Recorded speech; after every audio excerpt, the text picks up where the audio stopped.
Britons suffer historical amnesia over the atrocities and plunder committed by their empire, Indian MP and author Shashi Tharoor has said. Dr. Tharoor said the British educational system failed to tell the real story of empire, and claimed Britain would have to accept Indian workers and students freely moving across its borders if it wanted to sell its goods in Indian markets following Brexit. Asked whether colonialism was a British or an Indian problem, he said, "It is a British problem, first of all because there is so much historical amnesia about what the empire really entailed. There's no real awareness of the atrocities, of the fact that Britain financed its industrial revolution and its prosperity from the depredations of empire. The fact that Britain came to one of the richest countries in the world in the 18th century and reduced it, after 2 centuries of plunder, to one of the poorest." As the conversation turned to the present day, Dr. Tharoor was asked whether Britain could still expect a special relationship with India. Dr. Tharoor's latest book is titled Inglorious Empire: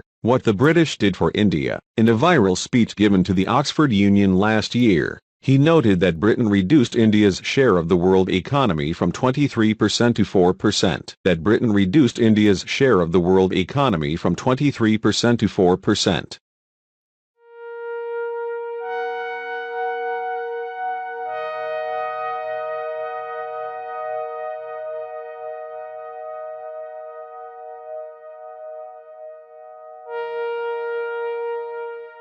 One.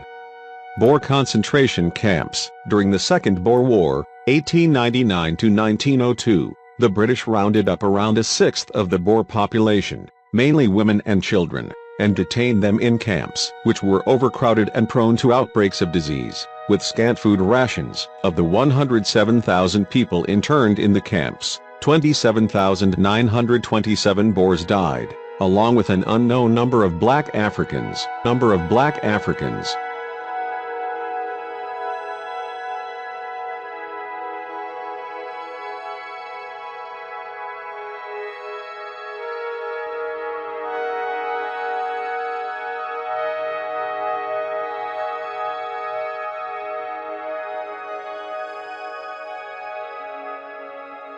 2.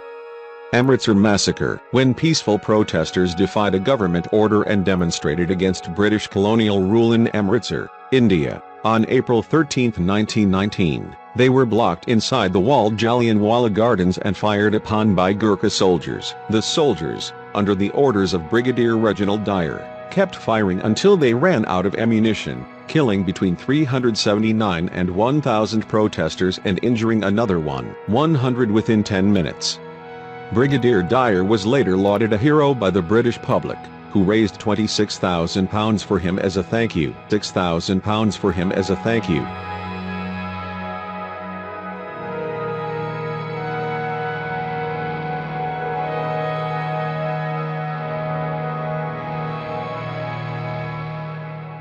Three.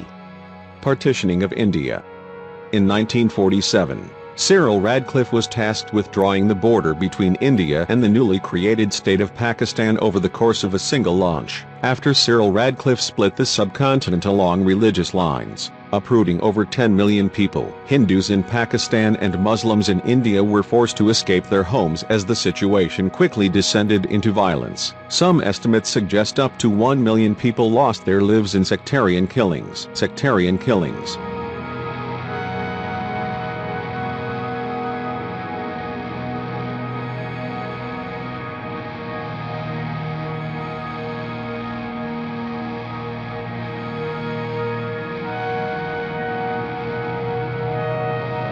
4. Momo uprising. Thousands of elderly Kenyans, who claim British colonial forces mistreated, raped and tortured them during the Momo uprising, 1951 to 1960, have launched a £200 million damages claim against the UK government. Members of the Kikuyu tribe were detained in camps, since described as Britain's gulags, or concentration camps, where they allege they were systematically tortured and suffered serious sexual assault. Estimates of the deaths vary widely. Historian David Anderson estimates there were 20,000, whereas Caroline Elkins believes up to 100,000 could have died.